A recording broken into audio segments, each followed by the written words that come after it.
Hey guys, tonight we begin with something a little darker. Not terrifying, not stressful, just quiet, cold, unforgiving. So dim the lights, maybe turn on a fan, get cozy. Wrap that blanket around yourself like it's armor, because tonight you'll need it. Take a deep breath, let it out. You're safe, you're clean, you've got a bed, probably some heat, maybe even a mug of tea. You're doing okay. But we're going somewhere that isn't, somewhere that hasn't invented pajamas, or indoor plumbing, or sympathy. You're about to drift, not into a dream, but into a place where dreams don't happen anymore. Because tonight, you're going back. Not to a fairy tale, not to a romanticized version of the past. This isn't candlelit banquets and noble quests.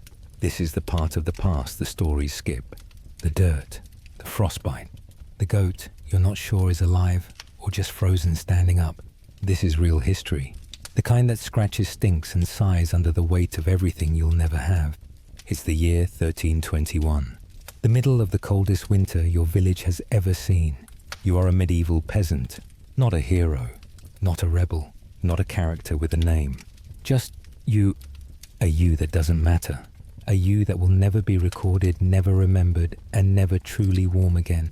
And this is your day. Or what's left of it, because in a medieval winter time doesn't pass it. Freezes, crawls, groans like old wood in the wind. And surviving just one day in this world, well, let's see how long you last. You wake up because something wet dripped on your face. That's it. That's your alarm clock. A cold, miserable drop of roof water falling onto the one bit of skin that wasn't already numb. You open your eyes slowly, because your eyelashes have frozen together, and stare into the darkness of your home, if you can call it that. You sleep on a sack of straw that smells like 3 winters ago. It's damp, flattened, and full of things that bite. Your blanket is made of rough wool, which is to say, scratchy sadness. It's heavy with moisture and age and possibly mouse droppings, but it's all you have. There are no sheets, no mattress, no pillows, just your own body heat, which isn't doing a great job. You curl tighter into yourself, trying to preserve whatever warmth your soul has left, and the blanket shifts. Something scurries out. You don't flinch. You're used to it. The roof above you is thatch sticks and straw and wishful thinking. It leaks, constantly. Meltwater from last night's snow seeps down in occasional icy droplets. The walls are wattle and daub. Wattle and daub mud mixed with dung pressed between crooked wooden beams. On better days, you like to think of them as earth-toned. But today, they just look like sadness. They aren't insulated. Of course not. Cold wind seeps through every crack, every gap, every breath you take. Your family sleeps near you. You think they're all still breathing. It's hard to tell under the layers. Mother is curled next to the fire pit, which is no longer a fire pit, and more of a cold ash pit. Father snores somewhere near the goat, or maybe that is the goat. You gave up trying to tell the difference weeks ago. Your siblings are stacked like sad firewood in a row along the opposite wall. No one talks in the morning. Talking wastes warmth. You try to sit up. Your back protests. Every joint feels older than the century you're in. You're 24, which makes you basically a senior citizen. Your knees crack. Your spine creaks. You move like a door no one oiled. The floor is dirt, but it's hard and frozen. You step down onto it barefoot because shoes are for rich people. And summer, your feet hiss against the cold like steak on a griddle. You bite your lip and keep moving. There is no door, just a cloth curtain that used to be part of someone's tunic. It flaps in the wind, half frozen stiff like a forgotten flag. Outside the world isn't white, it's grey. Dirty snow mixed with ash and goat tracks. The sky is a colour you've stopped naming. The sun has been missing for 11 days. You wonder if it died. You hope it did. It would make more sense than this. Inside it smells like, well, everything. Smoke, wet wool, unwashed people, goat. Something rotting that you don't have the energy to find. Your home is one room. Everything happens here. Eating, sleeping, dying. Sometimes in that order. The fire hasn't been lit in 2 days. You ran out of wood. No one wants to risk frostbite dragging logs from the forest. Also, the forest is technically your lord's land. Technically, stealing a stick could get your hand chopped off. Technically, that's better than freezing to death with both hands intact. The baby starts crying. It always does. It's not your baby. But babies in one-room houses are a public experience. The crying echoes off the walls and burrows into your ears. It's not a loud cry, just thin, weak, tired of being cold and hungry. You relate. There's no mirror. You haven't seen your own face in months. You imagine it looks like your hands chapped cracked dirt under every nail skin, dry as bark. Your hair itches. Your scalp is a battleground of lice and resignation. You haven't bathed since the fall, the last time it rained, and even then it was an accident. You look around. The day hasn't started. Not really, but you're already exhausted. Outside, the wind howls like a hungry god. Inside, the silence hangs heavy, like it's waiting for something to go wrong. You pull your tunic tighter around your bones. You take a breath, and the cold burns your lungs. Welcome to mourning in the medieval winter. You are cold. You are hungry. You are nameless. And you're not special, because everyone is just like you. Frozen, forgotten, and about to step into a day that only wants to break you. And this was the easy part. So you're awake. Congratulations. You've achieved the bare minimum required to suffer through another day. Now comes the fun part. Maintaining your body, or at least pretending to. It's time for your morning routine medieval edition.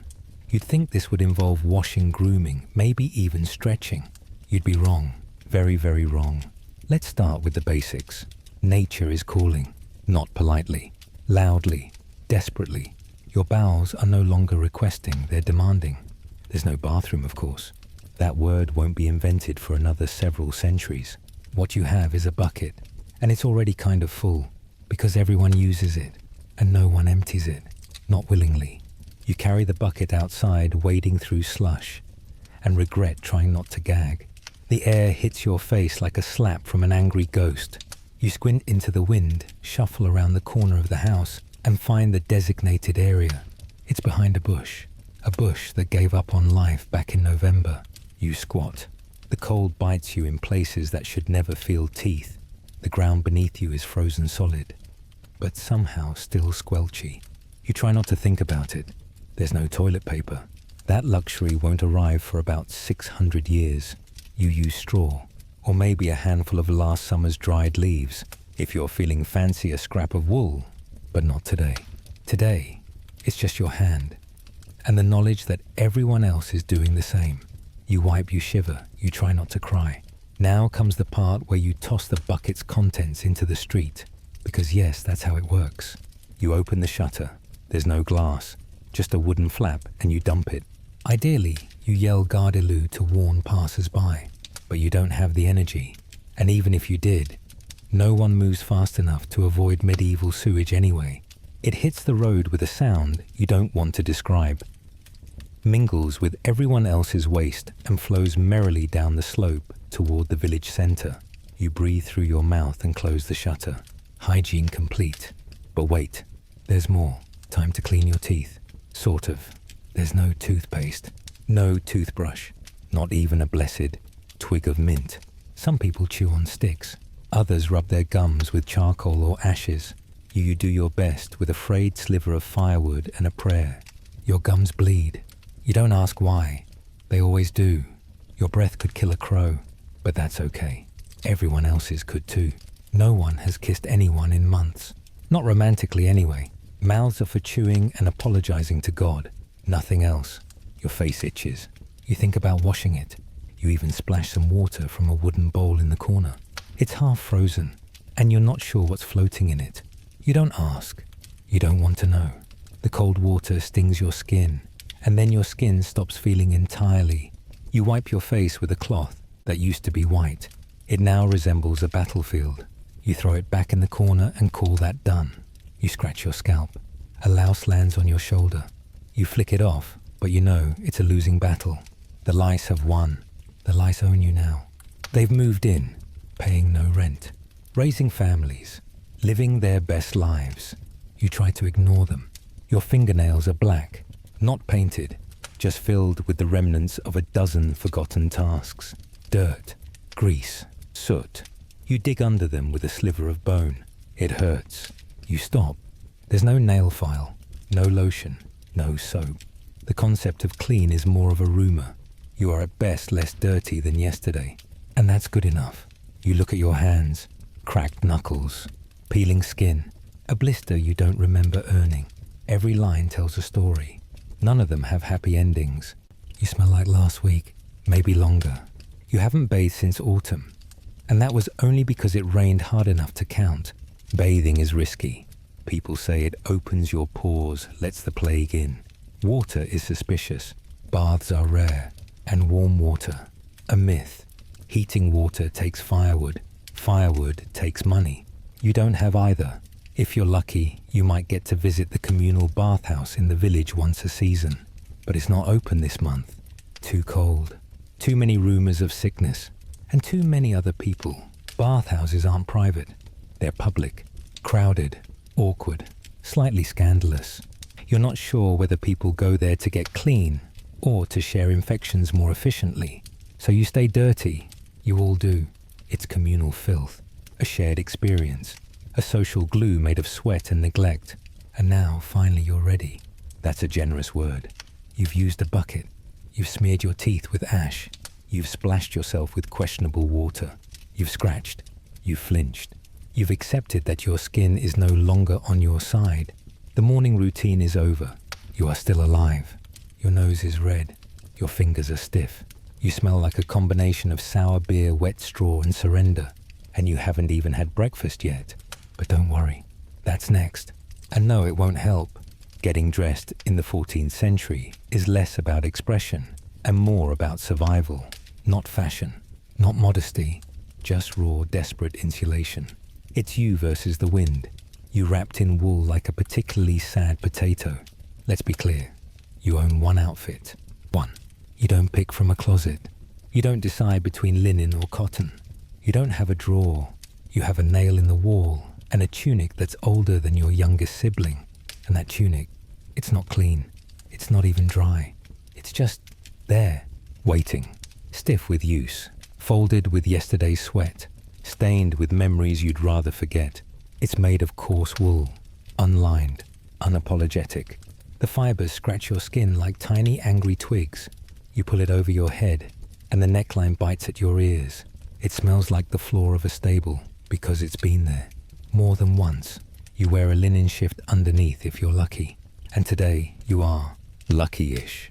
The shift is full of holes, but at least it keeps the wool from soaring through your ribs directly. Small wins. There's no underwear. That concept hasn't landed here yet. You're going commando under layers of filth and friction. Every step is an exercise in quiet discomfort. Chafing is constant. Dignity is optional. You pull on your leggings. They don't match. They never did. One is wool, the other. Mystery fabric. Could be burlap. Could be reused sackcloth. Could be regret woven into thread. You tie them with string. The string is fraying. You hope it lasts the day. You once used a chicken's foot as a fastener. It worked better. Your feet slide into what can only be described as leather suggestions.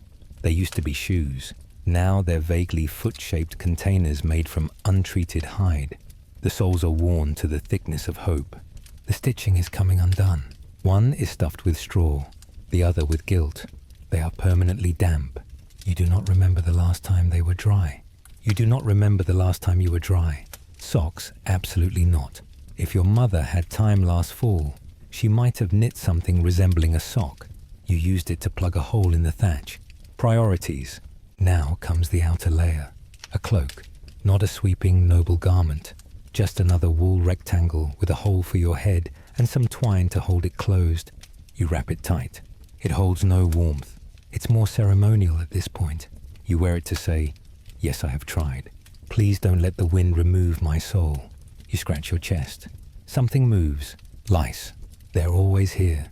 Little companions. Constant company. You've stopped naming them. They're in your clothes, your hair, your eyebrows. You pick one off your neck and flick it into the fire pit. It doesn't matter. There are more. You're hosting a lice commune. No taxes. No laws. Just tiny anarchists living their best lives on your scalp. Your skin is raw. Patches of red around your waist. The wool rubs, the sweat stings, and the damp never leaves. You've got a rash that could be fungal, bacterial, or just personal betrayal. You don't know.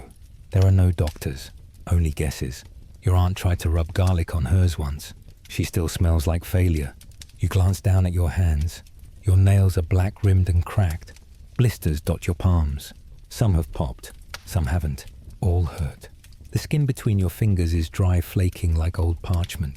You tried licking them once to make them soft. Didn't help. Tasted like ashes and sadness. Your lips are split. One corner of your mouth won't stop bleeding. You wipe it with the sleeve of your tunic. Now your sleeve is red. It joins the other colors. Brown from mud, yellow from unknown sources, green from time. Your nose is running. Not because you're sick, though. You probably are. But because the air is so cold your sinuses just gave up. You wipe it on your hand, then your tunic, then you stop bothering.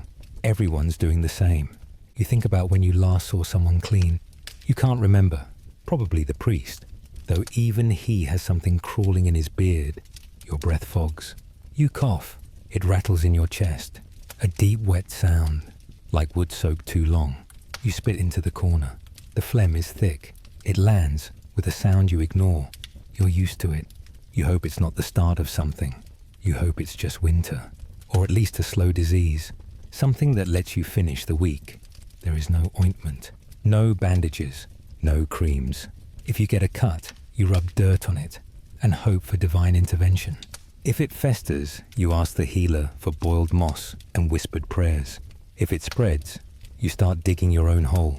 Quietly, out back, so no one has to see you go. You think about washing your clothes, briefly, but it's not worth it. You'd need firewood, a tub, lie, a river that isn't frozen, time, energy, hope. None of those are available today. You'll wash in the spring, if you're alive. You tug your cloak closed and look down at yourself. You are fully dressed, if you can call this dressed, if you can call this youth. Every fiber itches, every inch aches, every motion pulls something sore. But you're upright, clothed, mobile, and that means it's time. Time to work. Let's see what breaks first. Your body, your will, or the sun. You step outside and instantly regret it. The wind slices through your cloak like it wasn't even there. Your breath leaves your body in a gasp and doesn't come back. Your eyes water. Your nose runs again.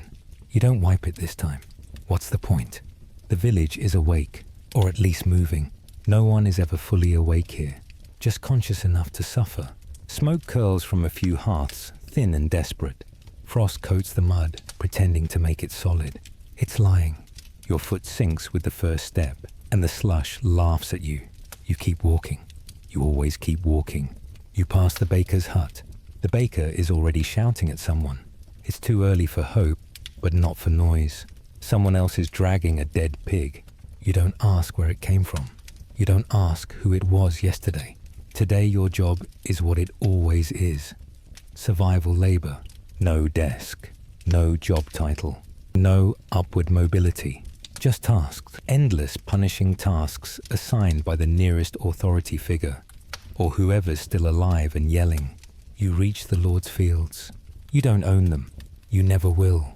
But you work them dawn to dusk under the watchful eyes of overseers who mistake malnutrition for laziness. Your tools, a wooden hoe, a dented spade, and whatever bones in your body haven't snapped yet. The hoe is heavier than it should be. The shaft is cracked and splintered. You wrap your hand around it anyway. Gloves offer nobility. You work bare-handed with palms like tree bark. You dig. You don't know what for anymore. The ground is frozen. Nothing will grow, but you dig because the steward said to dig. Because not digging means punishment, or starvation, or worse, being noticed. You clear ditches. You haul buckets of water from the well half a mile away. You chase off the crows that circle overhead like they know something you don't. You pause to wipe sweat from your brow, but the wind steals it before you finish. You keep moving. Your breath comes in short, visible puffs. You count them. It's the only thing that feels like progress. Your back starts to burn. A slow, deep ache that lives between your shoulders and never truly leaves. Your knees follow. Then, your fingers. then your spirit. No one talks much. Talking wastes breath. Breath freezes. Besides, what is there to say? Still not dead, still digging, still hoping someone invents the weekend. You hear someone crying in the distance. Could be a child. Could be an adult. Could be someone just found the body of that missing pig thief. Doesn't matter. You keep working. Someone next to you slips in the mud. They fall hard. The overseer yells. They don't get up fast enough. They're whipped. Not to hurt. Just to remind. You look away. Not because it's cruel, but because if you watch it, might be you next. Time has no meaning out here. The sun crawls across the sky like it resents the effort. Your stomach growls. But there's no meal break. No lunch bell. You'll eat when the work is done. Or when the food runs out. Whichever comes first. Your clothes are wet now, not just damp saturated. Every fiber clings to your skin like regret. The cold seeps through layers through flesh into bone. You dream of warmth the way others dream of love. If you're lucky, you'll be sent to repair fences. It means walking, moving, breathing hard enough to feel almost alive. If you're unlucky, it's latrine duty, or helping skin something, or burying someone. Children work too. Little hands clutching tools too big. Blank stares, snot running, mud caked, already old before their first confession. You were one of them once. You don't remember when you stopped being a child, only that you never became anything else. The sun dips lower. Your hands bleed. Your back screams. You can't feel your toes. You dig anyway, because stopping isn't allowed. Because stopping means being left behind. Because stopping means someone else gets your portion of pottage tonight. Finally a voice calls out. Work is done. For now. Not because it's finished. Nothing ever is, but because it's dark enough to make mistakes fatal. You drop your hoe. It lands in mud with a tired thud. Your fingers stick to the handle for a moment before peeling away. The skin comes with it. You say nothing. You head home. Slowly, legs stiff, spine curved, eyes dull. You are not a person. You are a vessel for labor, a tool, a shadow. You pass the steward. He doesn't see you. He sees a shape in a tunic. That's enough. Someone offers you a nod. It's the closest thing to kindness you've seen in 3 days. You nod back. Your neck cracks. By the time you reach your hut, you're already forgetting the day, because that's how you survive it. You forget. You let it sink into the mud with your footprints. You hang your cloak by the fire pit. There's no fire, just memory. You sit. You don't speak. You try not to move. Every breath is a reminder. Every blink stings. And still, somehow you are alive. But the day isn't over. You still have to eat. You're sitting on a splintered stool that's shorter than your patience staring into the middle distance, which smells like goat. The hut is dark. Always is. There are no candles left. Fat costs money. Wax is for churches. You sit by the fire pit, which isn't a fire pit. Just a place where ashes remember what warmth used to feel like. Across from you, your father mumbles something about turnips. It might be a blessing. It might be a curse. Either way, the turnips remain unbothered. Your mother is already ladling something into wooden bowls. You don't ask what. You know it's pottage. It's always pottage. Dinner in your world isn't a question. It's an inevitability. There's no table. You eat where you sit. Your fingers are your utensils. The younger children get bowls. You get what's left. That's the rule. The Lord gets the game. The steward gets the good grain. You get the leftovers from yesterday's failed stew now, fortified with something vaguely crunchy. You hope it's root. You pray it's not bone. You chew. You don't taste. Flavors a luxury.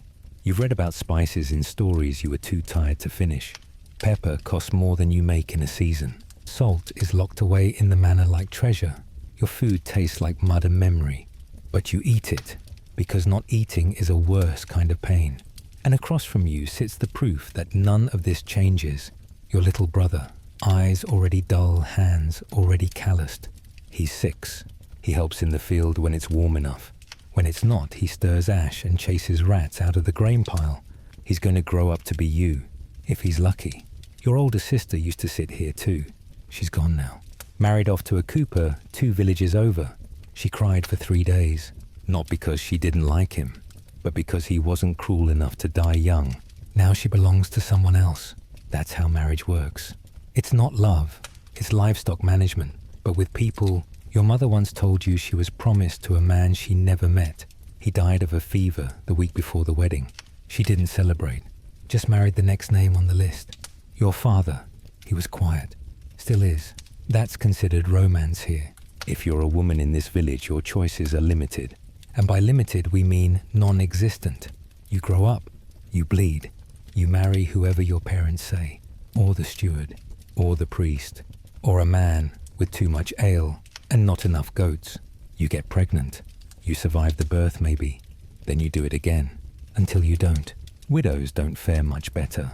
People say they're cursed, or lazy, or witches. If they're lucky, they remarry. If they're not, they starve, or they're drowned. But only if the river isn't frozen. If you're a man, congratulations. You get slightly more freedom. You can die in more interesting ways. You can be conscripted, sent to fight for a landowner you've never met. You can lose fingers in the harvest, or eyes in a bar fight, or your sense of purpose by age 19. If you're a child, you work. No toys, no games, no school, just chores. Carry this, kill that, hold still, don't speak. Clean it up, quiet down. The village doesn't raise children, it absorbs them, like mud absorbs footprints. You have no last name, no inheritance, no future. Your title is Peasant. That's it. That's the whole thing. No one outside this place knows you exist. No one inside this place cares. The only time your name will be recorded is if you commit a crime, or die in a way that inconveniences someone important. And even then, it'll be misspelled. Your Lord doesn't know you. He knows your taxes. He knows your quotas. If he ever sees you, it's either a mistake or a punishment. You keep your head down. You don't speak unless spoken to. You bow so often your spine has started to curve that way permanently. Once the priest said, all souls are equal in the eyes of God. Then he ate roast duck while you chewed bark stew. You forgave him. You were raised to... You look around your home. Dirt floor, thatched roof, one room, one fire pit, one family, and 1,000 rules no one wrote down, but everyone knows. Don't touch the Lord's deer. Don't gather firewood from the wrong tree. Don't speak Latin. Don't read. Don't own weapons. Don't look too healthy. Don't look too sick. Don't look too curious. Above you, nobility feast. Even in winter, they have spices, candles, blankets, baths, horses, dignity. They joke about how hard the weather is, while their feet are pressed against hot bricks. You once saw the inside of the manor during a feast day delivery. The floor was stone, smooth, clean, dry. You stared at it for too long. The steward noticed. You got slapped. You apologized. To the floor. This is your place. Not because you chose it, but because it was chosen for you. Passed down like an old tunic. Too small, full of holes, but still binding. You finish your meal, if you can call it that. Your bowl is empty. Your stomach is not full.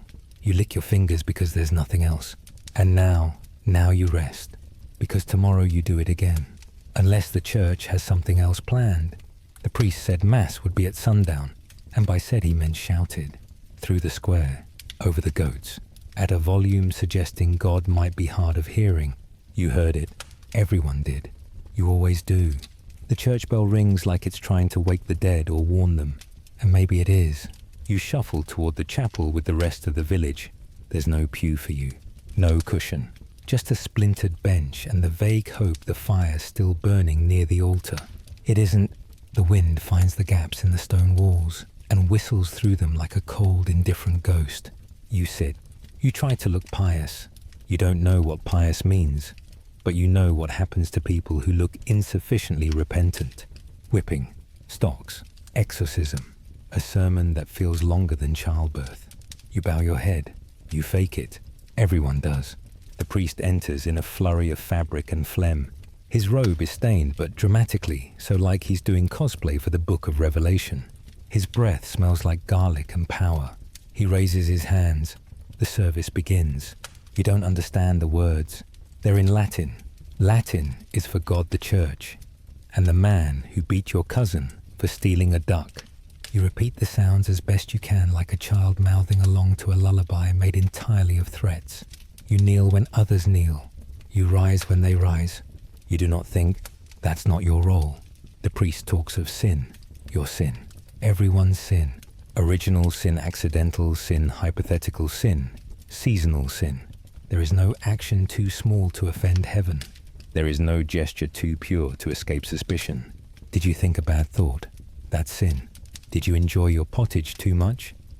That's gluttony. Did you survive a fever while your neighbor didn't? That's suspicious. You don't remember your last confession. You're due. But confessing requires remembering everything you've done wrong, which is everything. Breathing wrong, thinking wrong, not working hard enough, not starving cheerfully enough. It's all sin. You'll confess later. Maybe, if you find the energy to list your crimes against a universe that already hates you.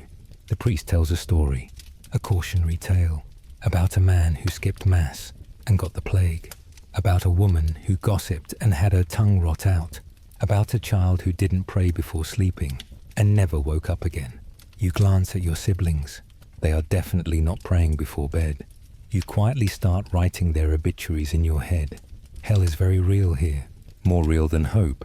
The priest describes it in exquisite detail. Rivers of fire, lakes of blood, screaming souls, demons with hot irons and creative job descriptions. It's supposed to scare you. It does. Not because it's worse than your current life, but because it sounds exactly the same, just hotter and more organized. He waves incense. You cough. The smell reminds you of burning dung. You wonder if that's intentional. You cross yourself. You're not sure if you did it right. Left shoulder, right too slow, too fast. God knows. And God is apparently very interested in form over function.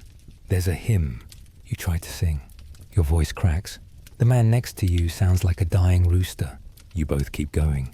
Not because it sounds good, but because silence is suspicious. There's communion. You don't receive it. Not this time. You haven't fasted properly, or confessed properly, or maybe the priest just doesn't like you this week. It's unclear. You sit. You pretend not to care. The sermon ends. The blessing happens. You are not blessed. You are dismissed. Mass is over. You step back into the cold, spiritually cleansed and physically unchanged. Outside, someone spits into the snow. Another lights a candle at a wayside shrine. A third mutters a prayer for his goats. The hierarchy of concerns is flexible. You murmur something just in case. You never know who's listening, especially him. Your home doesn't feel holier. The wind still gets in. The baby still cries. The lice still bite. But you feel slightly more anxious. That's something. Guilt is a warm blanket in this world. At least it reminds you you're alive. You settle in by the fire pit. It's still cold. Your hands still shake. But now you know. It's not just frostbite, it's punishment. Possibly divine, possibly not. And tomorrow's another holy day. You think, or a fast day, or a penance day, or maybe a saint's day. Someone's always dying for you, or because of you. You're not sure anymore. You scratch your scalp. You say a prayer. You try not to think, because thinking leads to doubt. And doubt leads to flames. Night comes early now. You don't know what time it is. There are no clocks, but the sky has dimmed from barely grey to you might die out here. You shuffle back toward your hut, which welcomes you like a disappointed parent present, but full of judgment and drafts. You duck inside. The roof creaks in the wind. A few pieces of thatch flutter down and land in your hair. You ignore them. You've ignored worse. A rat once fell through the roof during supper. It survived. The soup didn't. The door is just a curtain. It flaps like a loose tongue slapping cold air into your ribs. You repin it with a rock. It doesn't help. Nothing helps. Cold isn't a visitor anymore. It lives here. It owns your corners, your floor, your bones. You can see your breath. Inside. Constant little clouds of proof that you're still exhaling, still surviving. For now. The children sit huddled near the hearth pit. There's no fire. Just hope and some sticks that are too damp to light. Your father tried earlier. He coughed for 10 minutes and gave up. Now, he's just staring at the ashes like they owe him money. You pull your cloak tighter. It's damp. Always is. Wool holds moisture like secrets. Your skin is a battlefield of frost rash and regret. Your knees throb. You're not sure why. It could be the weather. It could be life. In this village, those are the same thing. Wind howls through the gaps in the wall like a choir of ghosts who never got proper funerals. It whistles, wails, then disappears only to sneak back in from a different direction. You plug one hole with a rag, another opens somewhere else. You're playing a losing game of find the draft with a house built by people who thought insulation was a type of demon. The roof leaks. Not constantly, just often enough to remind you that heaven is above you and uninterested. Water drips onto your shoulder. You don't move. Why bother? You shift, and it'll just land somewhere worse. Last week, the wind blew the neighbor's pig into the stream. They pulled it out, ate it anyway. It tasted like river and bad decisions. But no one got sick, which qualifies as a miracle. Snow is falling now. You can't see it, but you can smell it damp and sharp. The hut gets darker, quieter, colder. Snow doesn't whisper when it lands. It sighs, a soft white shroud that buries everything, including hope. You remember last year's blizzard? 3 families froze in one night. They say the shepherd died with his arms around his dog. They found him upright, eyes open blank as the sky. His dog was gone. Smarter than the man, probably. This winter is worse. Every winter is. The weather doesn't care that you're tired, that your shoes are falling apart, that your firewood is gone. The wind has one job: find you and remove the heat from your bloodstream. You used to dream of spring, of flowers and birds and mud that isn't solid. You don't anymore.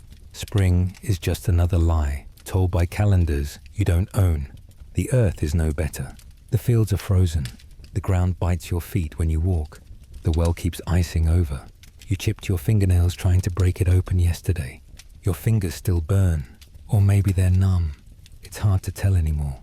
Sometimes you hear animals in the woods, wolves probably, or something hungrier.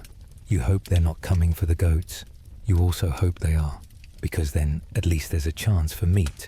You lie down on the straw mat wrapped in 2 layers of wool and 7 layers of disappointment. You tuck your feet under your siblings' legs, not out of love, but survival. Everyone pretends it's cozy. It's not. It's a system of biological space heaters who also fart in their sleep. The roof groans again. A gust of wind rattles the hut. You hear a clatter on the far wall. Something outside fell over. Possibly the barrel. Possibly your neighbor. You don't check. Instead, you curl tighter.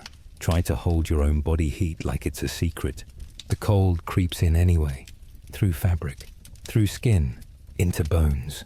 Your teeth chatter like guilty confessions. Your lips split. Your breath fogs.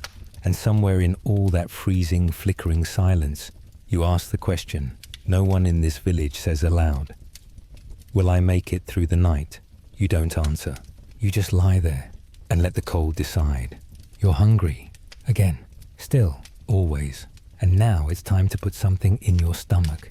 Not because it will help, but because it might postpone the collapse. The pot by the hearth is bubbling. Not a joyful bubble. Not a soup commercial bubble. A slow, thick, resentful kind of bubble that suggests whatever's inside has been there for too long and knows it. It's pottage. Always pottage. A kind of eternal grey stew made from grains. Bits of vegetables that didn't rot fast enough. And water that probably came from a stream you're not supposed to drink from. You do anyway. Everyone does. Your mother stirs it with the same spoon she uses for everything, cooking, serving, warning. People off with a swing. The pottage has texture. It shouldn't. You get a scoop. It lands in your bowl with a slap. It smells faintly of onion, overwhelmingly of resignation. On the side, there's a crust of bread, if that's the right word. It's hard enough to chip teeth. You try anyway. Bread is sacred. Even when it hates you, you dip it in the pottage to soften it. It doesn't. It just absorbs the misery and becomes a weapon. You eat it, slowly, chewing with caution. Every bite could be your last if the grit in the flour decides today is the day to take a molar. No one talks during meals, not because it's reverent, because talking means opening your mouth and letting heat escape, and you might lose it forever. The stew has additions, possibly root, Possibly rat. You don't ask. You learned long ago that curiosity ruins dinner. There's no salt. Salt is locked away in barrels in the manor guarded like treasure. Pepper is for priests and kings. You season your food with hunger and forgetfulness. You drink from a wooden cup. It's not clean. It's not anything. It's just the same one you've always used. You sip ale. Weak, flat, warm, but safer than water. Probably, unless someone upstream died again. You remember once tasting something sweet. Honey maybe, or a plum. It was years ago. You don't talk about it. It feels like a dream. And sharing dreams in this house is dangerous. You finish your bowl. Your stomach feels full, but not satisfied. The same way a bucket full of snow looks like water until you need to drink it. Someone burps. Someone coughs. Someone scrapes the last bit of food from the pot like it owes them money. There's no dessert. There's no second helping. There's just enough to make you quiet for a while. The baby cries again. Not because it's hungry, because it's never not hungry. You lick your fingers, not for flavor, for calories. There's nothing left. You hand the bowl back. It gets wiped with a cloth that's seen things. The cloth goes back in the corner. You don't question the cycle. You're just glad it wasn't your turn to stir the pot today. Someone farts. No one laughs. You lean back.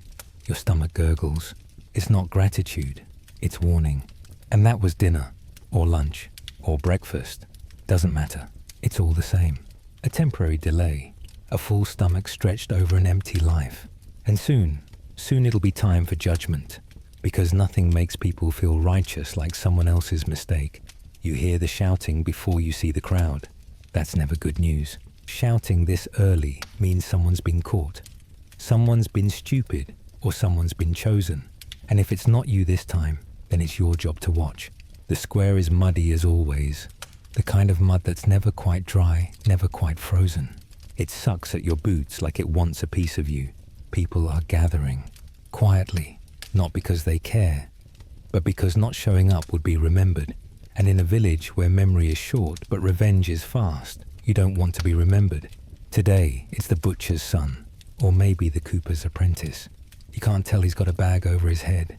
Not for anonymity, just to make it harder to spit in the right place. He's tied to the post, shirt off, arms up, skin already red from the cold. No one knows exactly what he did. The steward said something about disobedience, or blasphemy, or debt. Maybe all three. It doesn't matter. The details are for the priest. The spectacle is for everyone else.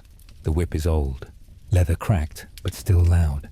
It makes a sound like thunder filtered through meat. The first strike draws blood. The second draws silence. By the third, he's screaming.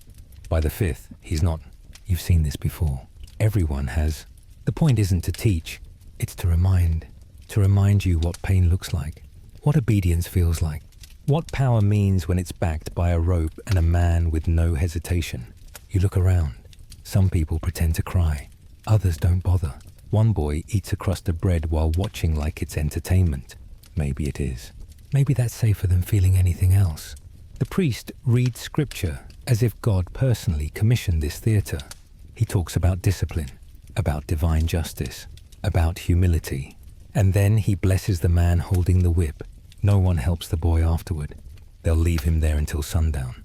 Then someone will cut him loose if he's still breathing. If not, the pigs eat well tonight. Punishment here isn't rare. It's rhythm. People in stocks. People whipped. People hung. There are more ways to be wrong than there are ways to survive. Someone once stole a loaf of bread and lost an ear. Another borrowed a tool without asking and lost 2 fingers. The message is clear. Poverty is forgivable. Independence is not. You've never been punished, but you've come close. Everyone does. You slip once. You speak when you shouldn't. You forget to bow. You look the wrong man in the eye. The margin for error is a breath. You head home. The square quiets behind you. The crowd disperses, already moving on to dinner or silence or pretending nothing happened. That's how it goes. Nothing lingers here but the cold and the lessons learned too late. You look at your hands, still whole, still shaking. Today it wasn't you. Tomorrow, who knows? Back in the hut, your father is coughing again. The kind of cough that sounds wet, deep and familiar. You've heard it before. It took your uncle last winter, took your sister's baby the winter before that. You try not to listen, but you do, because it's family. Because if you don't, no one else will. Your mother hums while stirring what's left in the pot. Not a tune exactly, more like a vibration. Something to hold the silence back. It doesn't work.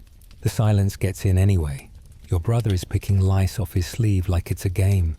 He's winning. They always come back. You think of your sister, the one who married off into the next village.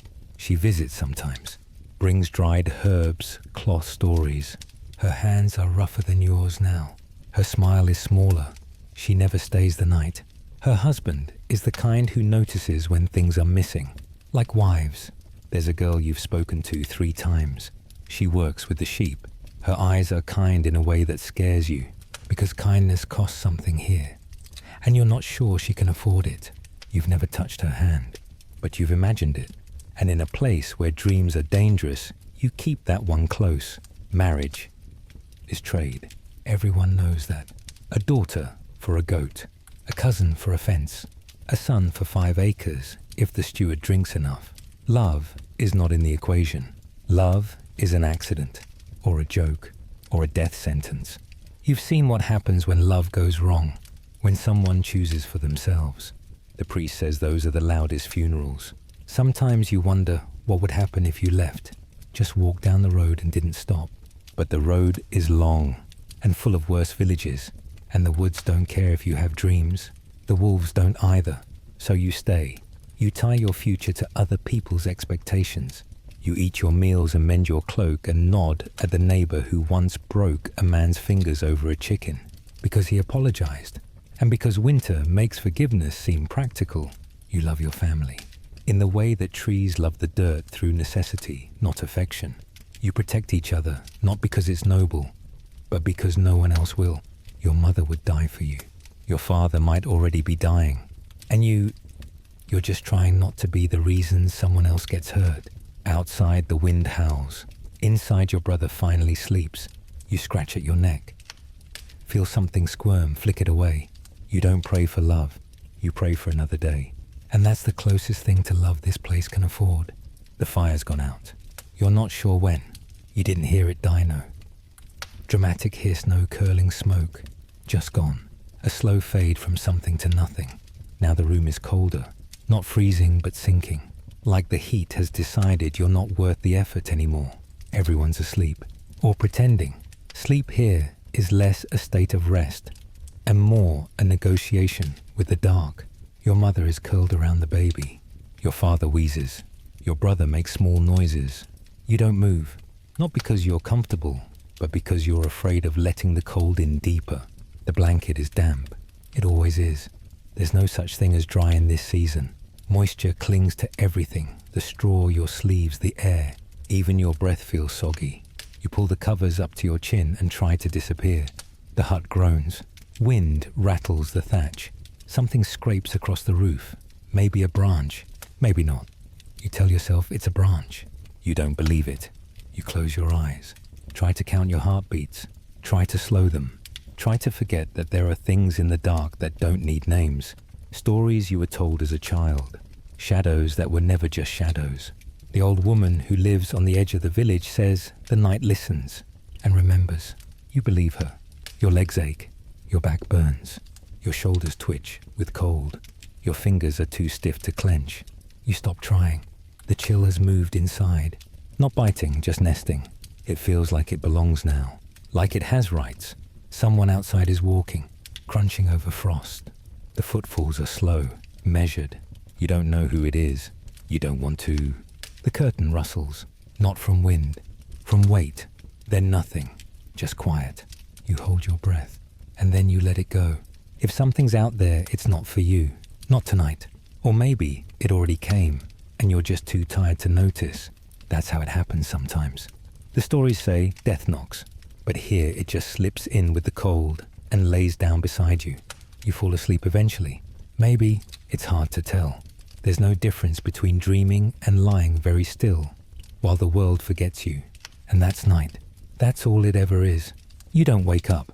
Not in the dramatic way. Not with fanfare. No sudden gasp.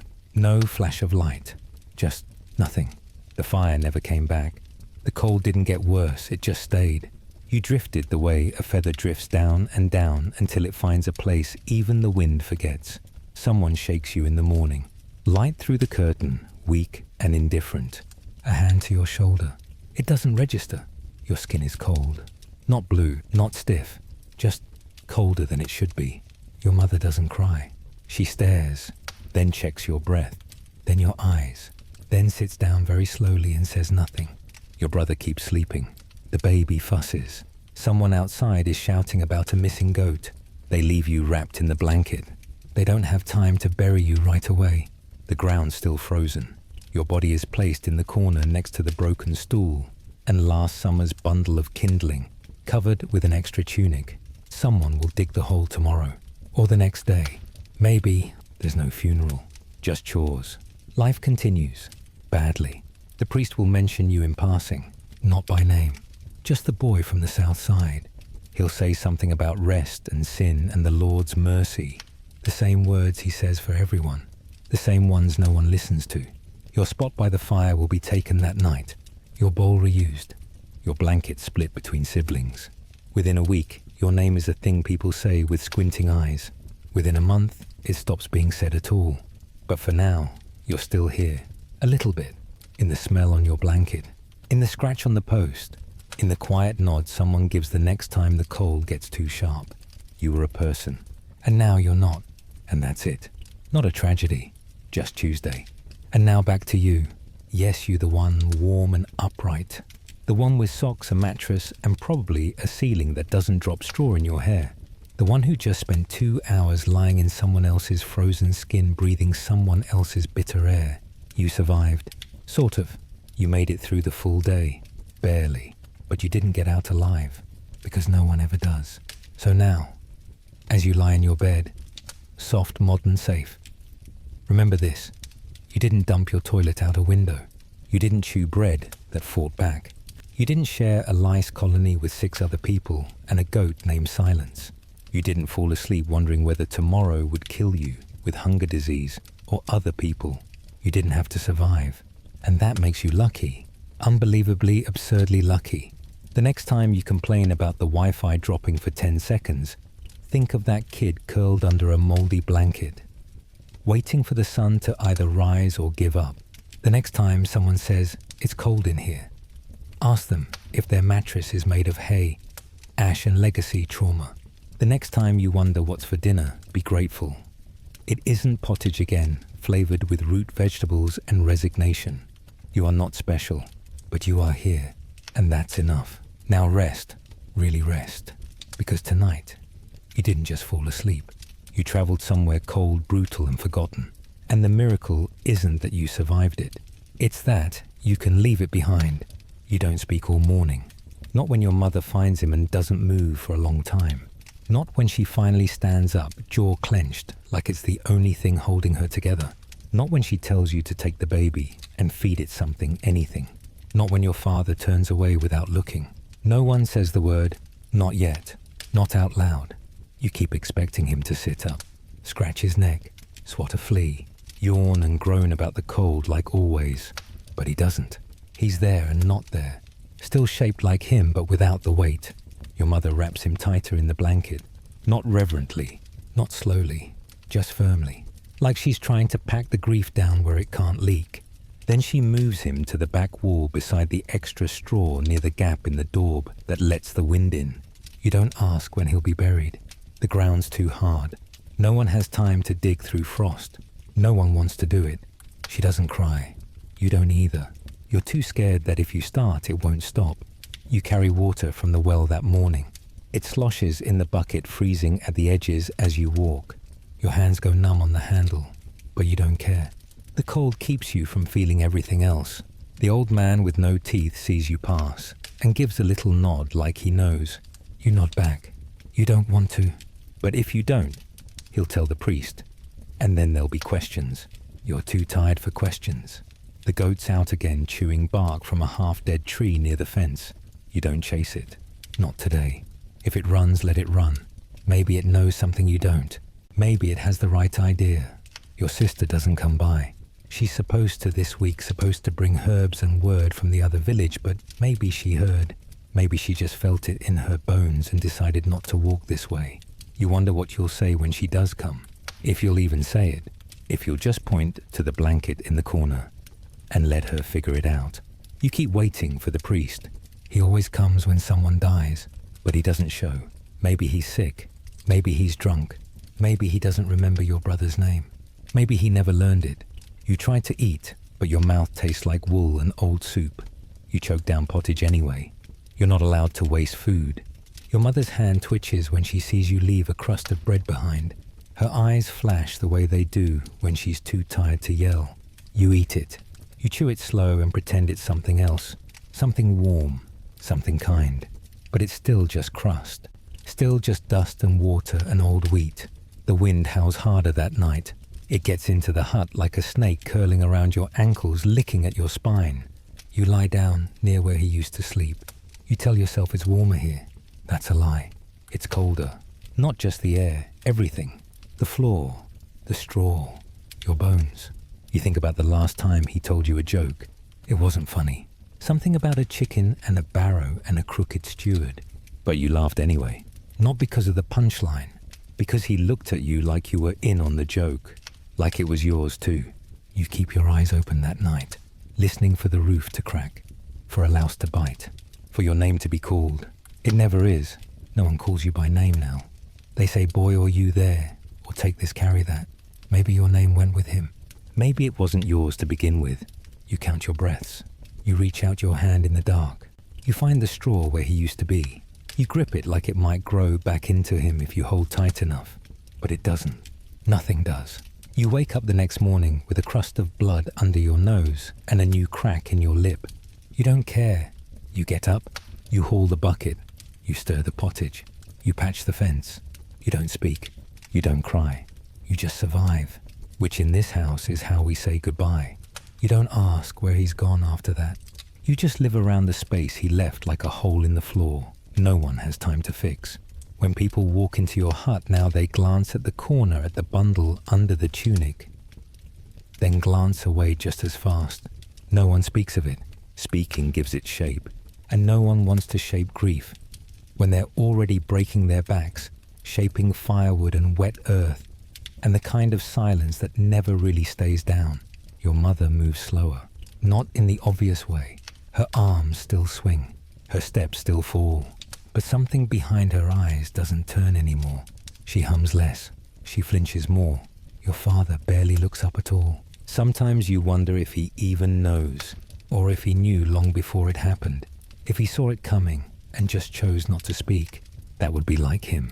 Most men here don't speak, unless it's to complain about the goats or the frost or God. And none of those things change, so even the words feel pointless. You hear the priest finally came by. Not to your door, but to the house. 2 roads over, where the woman with the limp finally stopped breathing in her sleep. He gave a blessing, ate half their bread, left before noon. When he passes you the next morning, he doesn't say a word, just nods, as if that's enough, as if that's all your brother ever earned.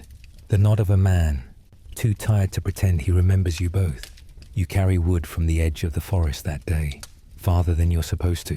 Farther than the boundary stone the steward marked with his blood-red X. You cross it anyway. You have to. No one else will. No one else remembers how your brother found that dry log pile once, the one that burned hot enough to keep the goat from freezing. You go looking for that log pile again. You never find it. You do find tracks though. Fox or dog or something hungrier. You follow them a bit until the air gets too still and the frost starts to crack like it's speaking a language you don't understand. Then you turn around and walk home slower. You think about what would have happened if you kept going. Not like running away. Not exactly. Just walking long enough that no one could find you. Just long enough to forget who you were when you left. But you come back because the fence needs mending, because the water needs carrying, because your mother's shoulders have started to fold inward, because someone has to watch the baby when she sleeps too deeply and forgets the baby exists, because you're still here, and being here is the only thing left. That night, you lie on your back. You watch the roof creak in the dark. You listen for rats, for wind, for breath that doesn't come. You feel your fingers twitch, not with cold, with memory, with the urge to reach over and shake him awake, just in case, just one more time. But he's not there.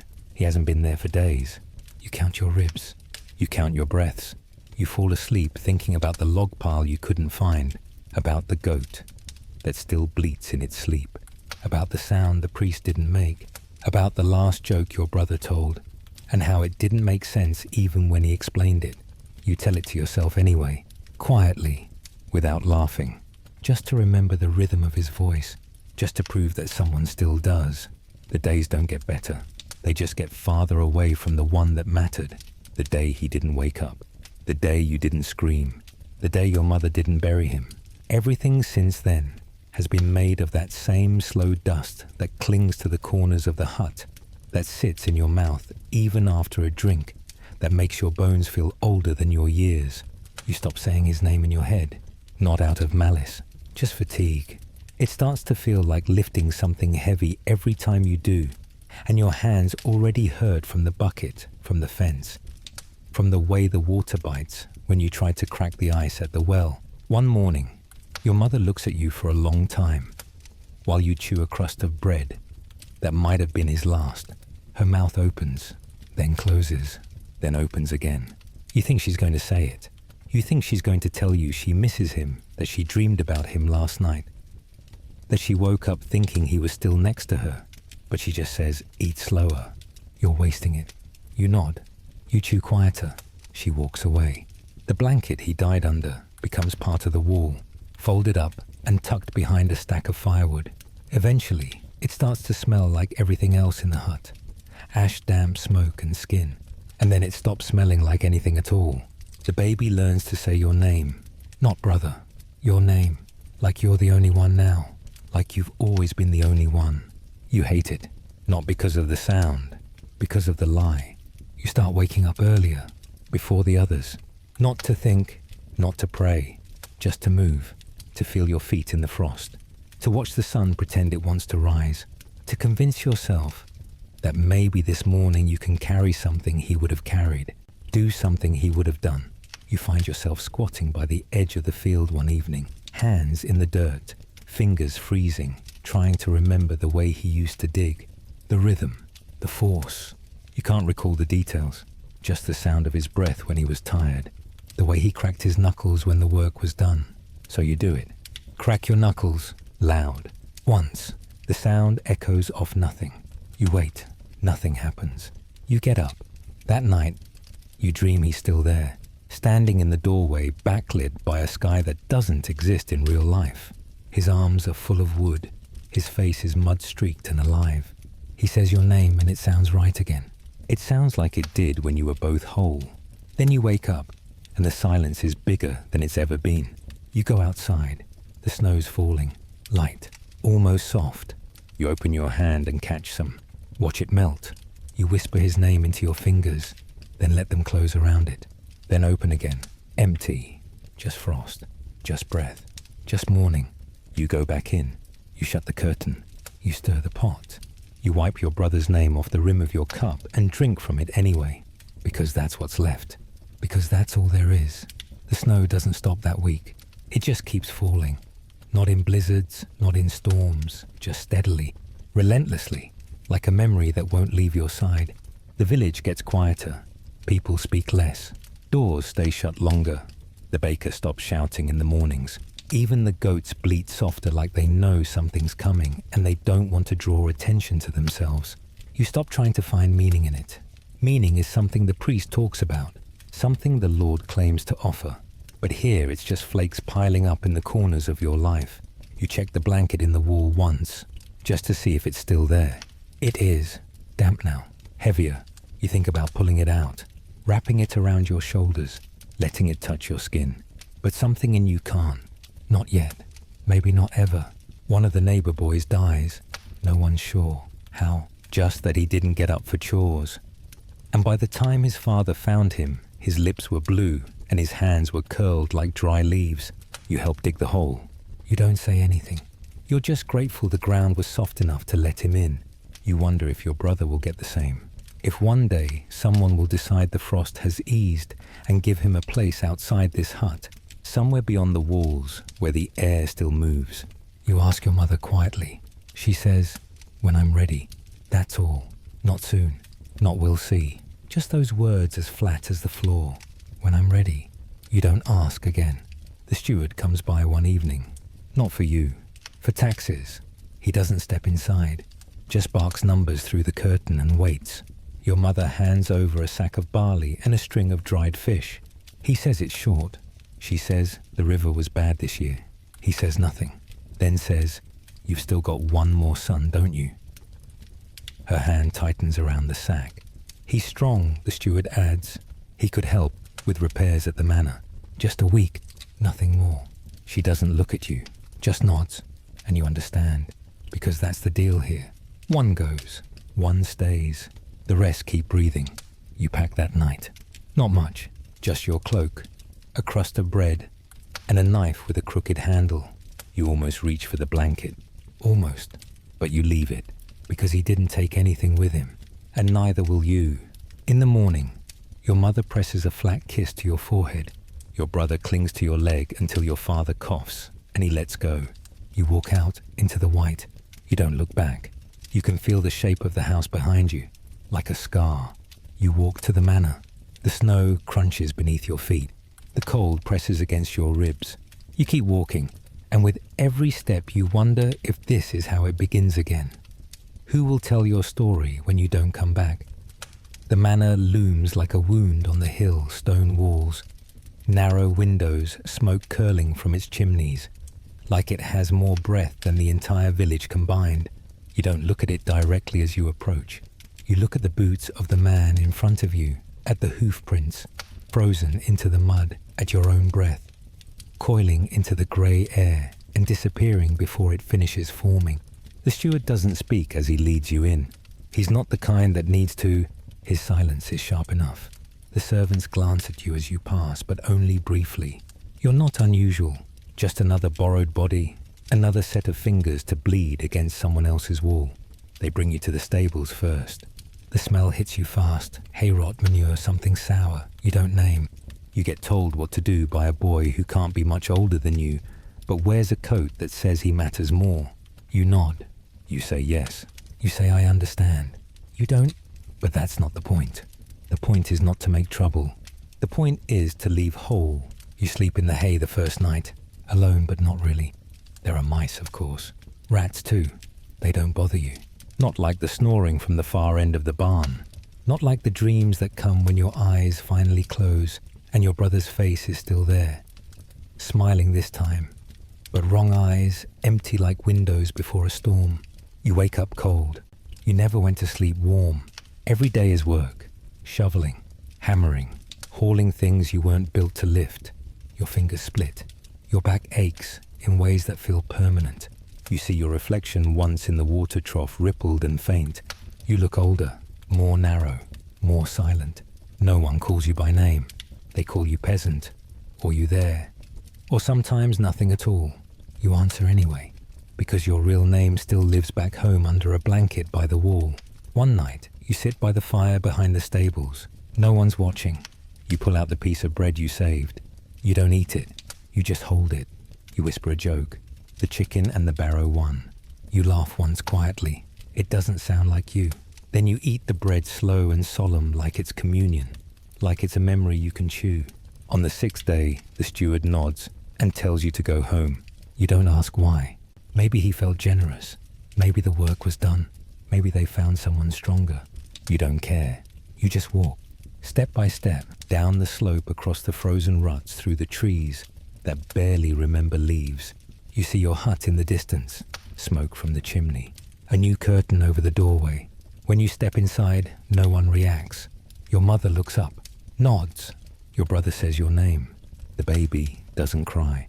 Your father coughs once, then it's over. You're back, but not really. The corner where he used to sleep is still empty. The blanket is still folded. The wall still whistles when the wind shifts. You sit down by the fire. You don't say what you saw, what you did, what you carried. You just exhale. For the first time in a week, you feel warm air on your face, And then for the first time in longer you speak. You say the fields will thaw soon. No one responds, but someone puts a bowl of pottage in your hands. And for now, that's enough. You eat slowly, even though your hands shake. Not from hunger, from the stillness. After all the shouting wind and hammering and boots in gravel and orders bark through clenched teeth. This quiet feels sharp. You chew, you swallow. You keep your eyes on the bowl, because looking anywhere else feels like remembering. The pottage tastes like it always does, root saltlessness. Something green and wrong, but it's warm, and it's here. And that makes it sacred in its own sad way. The others eat too. No one talks. Your father wheezes again, leans over his bowl like he's protecting it from theft.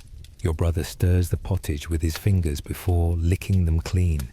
The baby spits half of hers into your mother's sleeve and your mother doesn't blink. Nothing changes. Not really. You left. You returned. The sun rose. The fire burned. The stew thickened. Life carried on around your absence like water around a stone. When the bowl is empty, you place it beside the hearth. You look at the blanket in the wall. Still there. Still tucked where it's always been. It used to belong to him. Then it belonged to no one.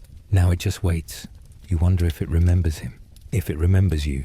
You think about asking to use it. Just for a night. Just to see if it still holds warmth. But the thought passes. Some things are better left folded. You sleep that night curled next to your brother. His legs twitch in his dreams. He mumbles something you don't catch. Maybe it's your name. Maybe it's his. Maybe it's no one's. You pull the shared blanket higher and stare at the ceiling. The wind presses against the roof like it's trying to remind you who it belongs to. You don't challenge it. You just lie still. You dream. You think you dream. It's hard to be sure anymore. In it, he's sitting by the fire again, not speaking. Just there, the way he used to be. Legs stretched out. Head tilted back. Watching the smoke drift into the rafters like it has somewhere better to go. You want to talk to him. You want to ask if he's cold. But when you open your mouth, nothing comes out. Just breath. Just frost. Just the same silence you've been swallowing since the day he stopped waking up. You wake to the sound of chickens. One of them's gotten inside again. Your mother is already chasing it with a broom. Your brother is laughing. The baby is screaming. Your father's coughing fits echo off the walls. The world is loud again. You sit up. The straw creaks beneath you. You stretch. Your back pops. You stand. There's wood to gather. There's water to carry. There's a goat that needs chasing. And a corner of your hut where a blanket still waits for someone who won't come back. But you will. You always do. You step outside without thinking. The air meets you like a slap that's been saving itself. Your breath leaves your body in little clouds, fleeting, fragile things. And for a second, you wonder if this is what memory looks like. Evaporating. Then the cold grabs your ankles, pulls at your knees, and you move. There's a rhythm to survival. Chop. Haul. Scoop. Stack. You do it all like a song you never learned.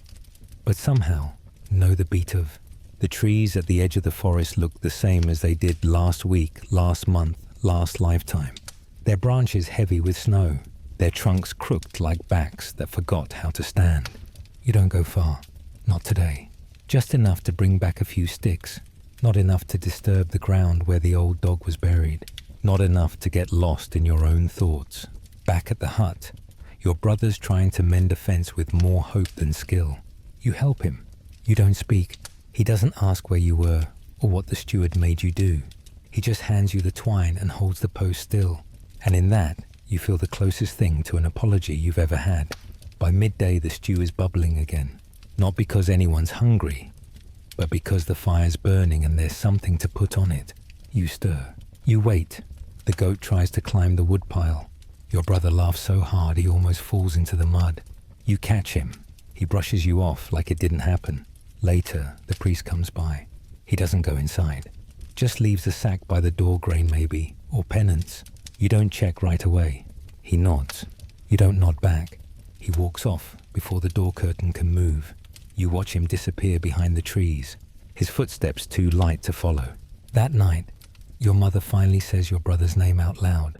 Not in a story, not in grief, just casually, like she forgot he was gone for a second. The room goes quiet. She stares at the bowl in her lap. Your father wheezes. Your brother looks at you. You say nothing. No one corrects her. You go to bed later than usual. The coals are still red. The baby's snoring. The goats are silent. You lie there staring at the ceiling again, counting every tiny sound that means the world hasn't ended yet. And somewhere in all that silence just before sleep you think, maybe you'll survive the winter, maybe you won't. But either way, you'll still get up tomorrow, still breathe, still carry, still remember. Even if no one else does, you dream of dirt, of a hole half dug, frozen at the edges. Your fingers raw and bleeding as you scrape through it anyway. In the dream, you're not alone. But the people around you have no faces, just outlines, familiar, distant. They dig too, but their shovels make no sound. And when they speak, the words fall like ash. You wake with your hands clenched, nails biting your palms.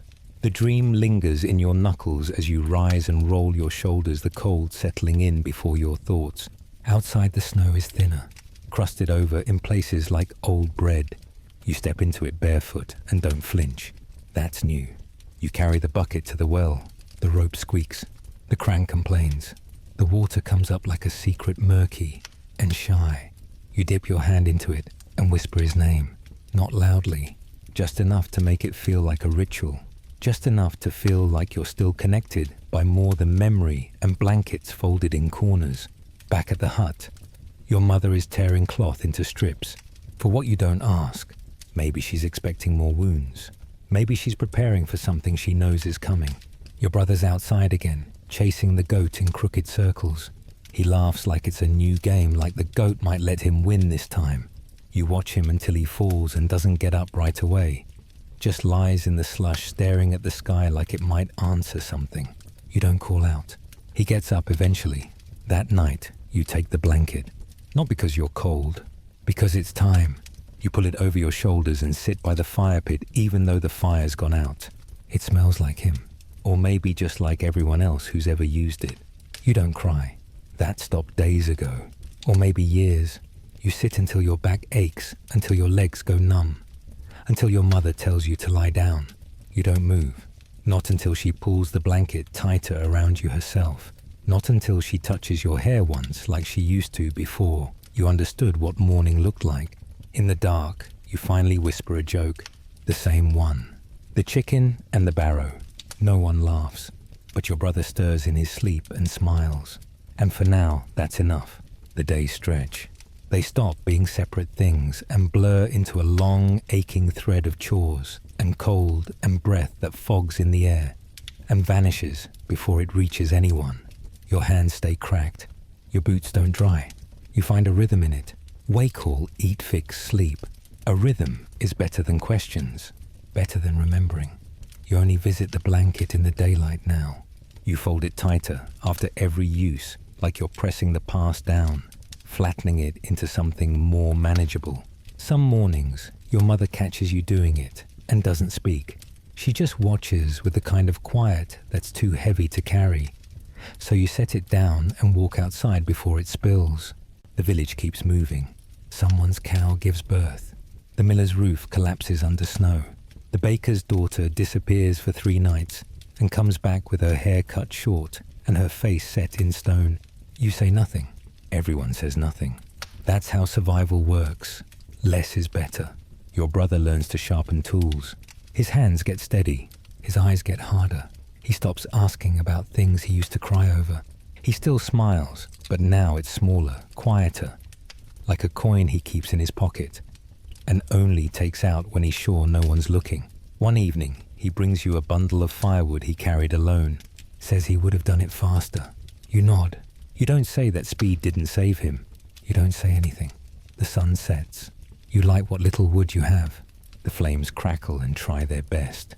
They don't warm the room, but they make the shadows dance differently. That night, your mother lights a candle and leaves it burning by the door. She doesn't explain. She doesn't need to. You sit with your back to the fire, your knees pulled to your chest, the blanket around your shoulders like a second skin, and you tell your brother another joke. Not the old one, a new one. You make it up on the spot. It doesn't land. It doesn't matter. He laughs anyway. You both do, quiet shaking, like you're not supposed to, but you do. And in that laugh is something almost warm, almost alive. The candle flickers, the wind presses against the wall, and for a moment in the cold and the quiet and the barely burning light, you feel like maybe you've kept something alive after all. You wake up the next morning before the sun, not because something startled you, but because your body has learned that time doesn't wait. Your breath fogs in the air like smoke from a dying flame. Everyone else is still asleep. Your father curled into himself like someone trying not to take up space. Your mother's hand wrapped around the baby's foot, instinct more than care. Your brother's lips parted in shallow sleep. One hand resting on his chest, like he's guarding something invisible. You sit up slowly, trying not to creak the straw, trying not to shift the silence. You move to the hearth. The coals are dead. You don't blame them. You press your hands to the stones anyway, like maybe the memory of heat is enough to light something in you. It isn't. You step outside, blanket still around your shoulders. The snow's crusted again, icy on top, soft underneath. The kind that breaks when you don't expect it to, like hope. The sky is grey-blue. The kind that never decides if it's dawn or just more night. You carry wood. You draw water. You patch a hole in the wall where the wind's been whispering secrets through. You do all of it without thinking, without resisting, because this is what being alive is now. A pattern, a rhythm, a kind of gentle surrender. You stop to listen once, just once, and in that stillness you realize the wind is quieter, the air less sharp, the snow less bitter. Not warm, never warm, but not cruel either. You feel something shift in your chest. Not joy, not relief, just space, as if there's room again for something besides endurance. When your brother wakes, you're already back inside. You hand him a bowl. You smile. He takes it, says nothing, eats slowly. You sit beside him, legs touching. He looks at you like he's waiting for a joke, for a word, for a sign. You think about the old one. You think about the barrow and the chicken. But instead you say something new. One day, we'll tell them about him. He doesn't ask who. He doesn't need to. He just nods. And for once, it feels like the truth. Like something that might happen. The baby coughs. Your mother hums. Your father sighs in his sleep. And the wind stays quiet. For the first time in a long time, it feels like it's listening. You spend that day carrying more than just buckets. You carry glances. The ones your mother gives you across the room when she thinks you're not looking. The way your brother watches your hands when you tie rope like he's memorizing the motion in case you don't come back from something one day. You carry the weight of being the one who stayed, and also the one who left briefly. You carry the ghost of the one who didn't come back. But you don't say any of it. You just do the work. At noon, you walk past the tree where he used to lean during chores. You touch the bark without meaning to. Just your fingertips just once, like maybe it remembers his weight too. Then you keep moving. In the village, they nod at you more now. Not kindly, not coldly, just recognition. You are the boy whose brother didn't make it. The one who still shows up to mend hall patch weight. The one who might not make it himself, but does anyway. You see the steward's man in the distance scratching names into a wax slate. You turn before he reaches you. You're not ready to be counted again. That night there's a sound outside. Quick steps, hard and desperate. Someone running. You and your brother open the curtain at the same time, eyes scanning the snow. A girl stumbles past barefoot. The priest's niece. You think she sees you. You think she doesn't care. No one follows. Not yet, but they will. You don't go after her. Neither does your brother. You stand in the snow, not speaking, letting the cold soak into your feet, into your bones, into the place where your voice might be. Then you go back inside. Your mother doesn't ask. No one does. The fire burns low. The pottage simmers. The wind scratches once and then moves on. You sleep with the blanket pulled to your chin. You dream of nothing, or maybe you just forget the dream by morning. Either way, when you wake, your brother is already up. He's fixing the bucket handle with a scrap of leather tongue pressed to his lip, like he's focused too hard to speak. You watch him. You smile. Then you get up. Because it's your turn to fetch the water. Because the well won't wait. Because this is what you do. Because somehow you're still here.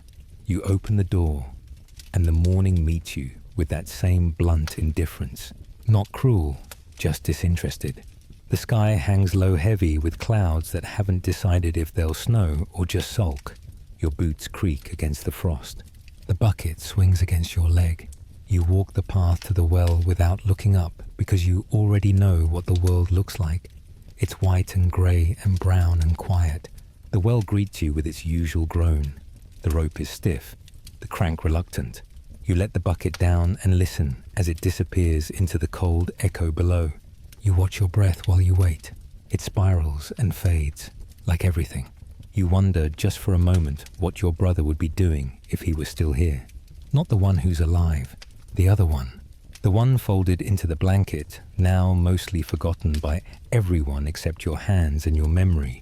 You picture him standing where you are now, tapping the frost off the rim of the well, grumbling about the rope, laughing at you for thinking too hard about the sky. You smile. Then the bucket hits water. You draw it up, arm muscles, straining. The kind of pain that tells you you're still working, still useful, still here. Back at the hut, your brother's feeding the goat. The thing's ornery as ever. Bumps into him twice. He swears once, then pets it. You set the bucket down and go to split kindling. He doesn't thank you. He just looks over his shoulder and nods. It's enough. In the afternoon, your mother hands you a bundle of herbs wrapped in cloth. She says your sister sent them. No letter, just the bundle.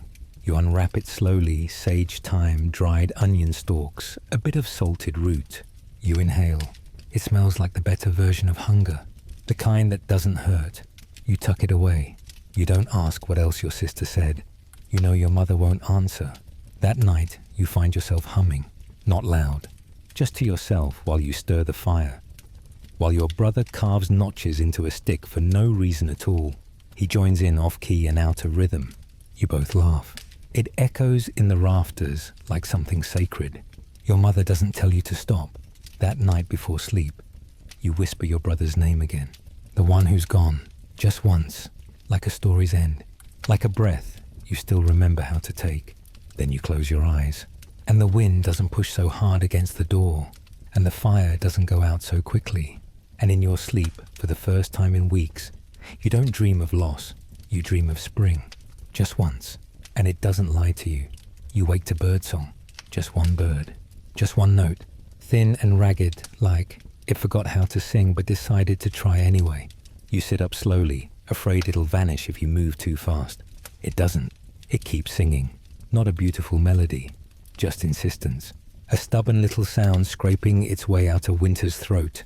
Your brother stirs beside you, opens one eye, says nothing, just listens. The two of you sit like that for a moment. Heads tilted, shoulders hunched against the morning chill, pretending that song means something. You almost believe it does. The snow's softer when you step outside, less sharp, less vengeful. You dig your boot in, and it gives. There's mud underneath, real mud, the kind that sticks to your heel and leaves a print behind. You smile, and then you catch yourself smiling, and that makes you stop. But it's too late. The moment happened. The goat's already bleating. Your brother's on it. He's faster now, stronger. The days have shaped him just like they did your older brother. Only this time you notice. You see it as it happens. You don't miss it. Your mother's baking something flat and hard on the firestone. She doesn't say what it is. It might be bread. It might be desperation shaped into food. But the smell makes your stomach ache in a way that feels hopeful. You sit beside her, and she hands you a piece, still warm. You tear it in half and give it to your brother. He takes it without a word. You eat together. No pottage, no stew, just this rough bread and quiet. You chew slow like it's holy. Later you go to the edge of the field, where the frost has finally receded. You drag your fingers through the thawing dirt, watching it crumble under your nails. The ground smells alive again. Damp, ready. You don't say it aloud, but you feel it deep in your ribs. The thaw is real this time. Winter isn't gone, but it's backing away. Grudgingly, slowly, but definitely. You look at your hands. They're cracked and red and scarred, but they're yours. They're still moving. They're still here. That evening, your brother draws a picture in the ash by the hearth. A crude figure, lopsided, grinning. You know who it is. He doesn't say the name, but he doesn't have to. You laugh. It cracks in your chest like something splitting open, but it doesn't hurt. Not this time.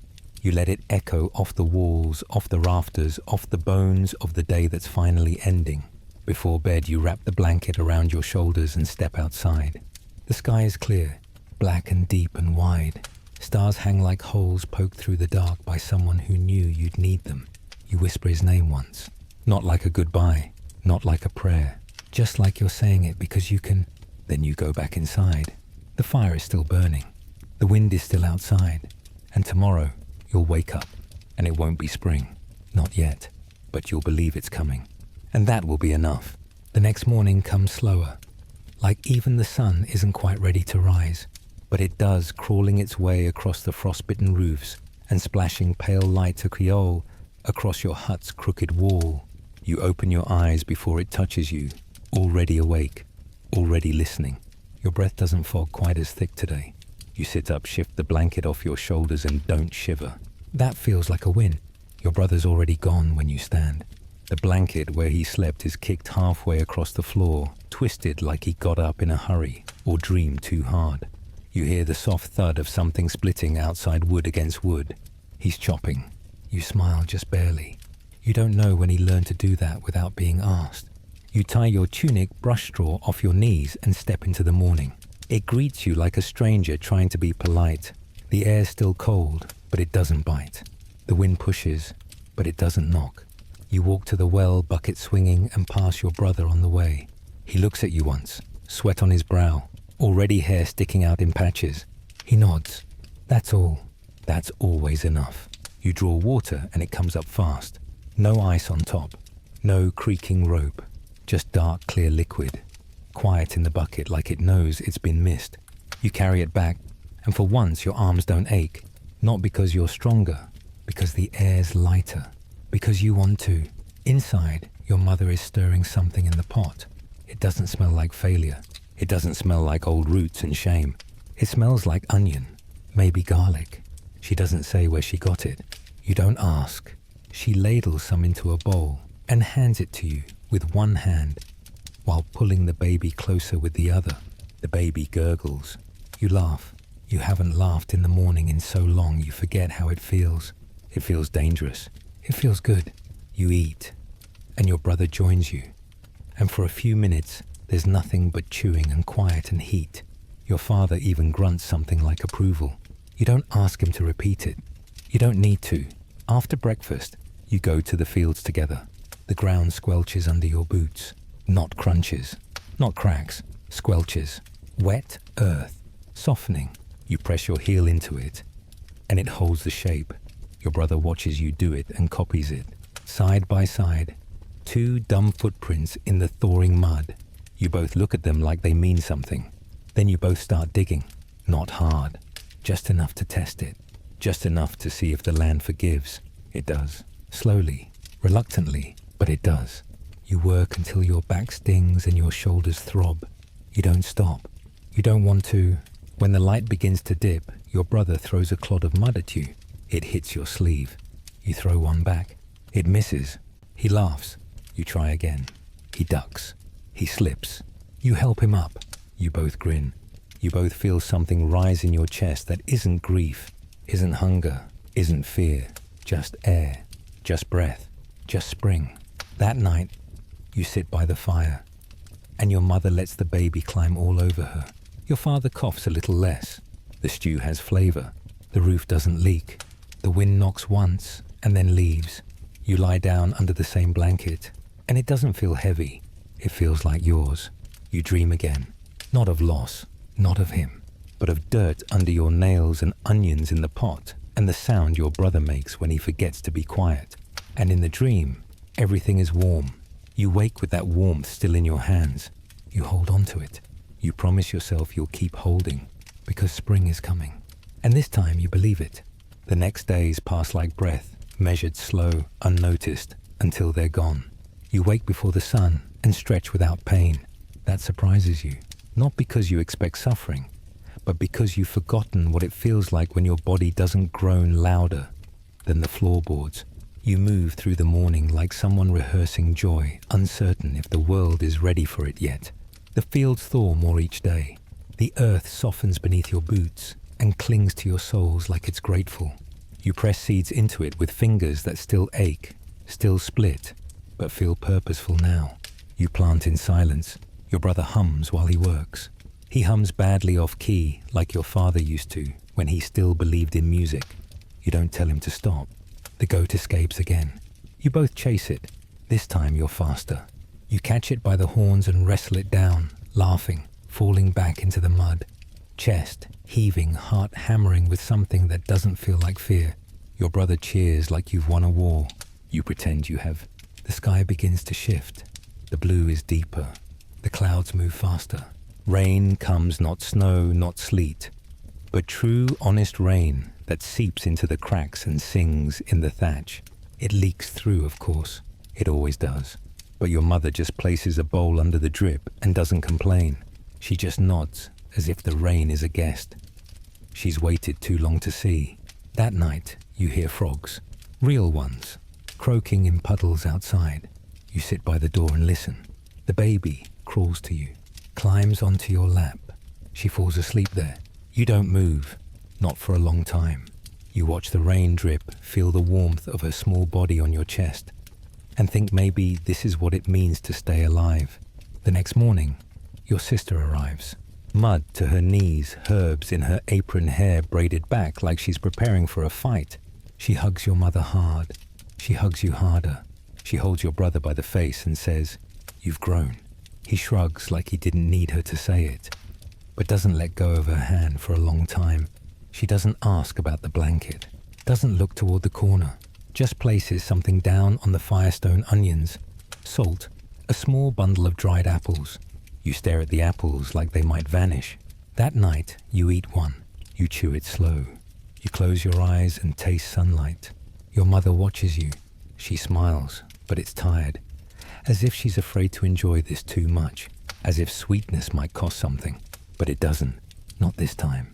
Later, you and your brother sit outside backs against the hut. He asks, "Do you think he would have liked this year?"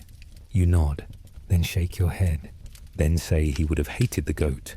He laughs so hard he snorts. You both laugh. When you stop, the silence feels lighter, more like space than weight. The stars are out. You count them, not for a wish, just because they're still there. And you are too, still breathing, still standing, still remembering. And for once, it doesn't hurt to do all three. The stars stay out longer that night, as if they're holding the sky open just for you. You and your brother sit in the dirt until your legs go numb, saying nothing, doing nothing, just letting the night stretch around you like a worn old cloak. Somewhere nearby, an owl calls. The baby stirs inside the hut. A log pops in the fire. These are the sounds of not being alone, and they are enough. When you finally crawl back under the blanket, your body is sore, in a way that feels earned, not punished. You fall asleep without dreaming. For once, silence is just silence. Morning comes with birds again, two this time, arguing in the eaves. You smile before your eyes are fully open.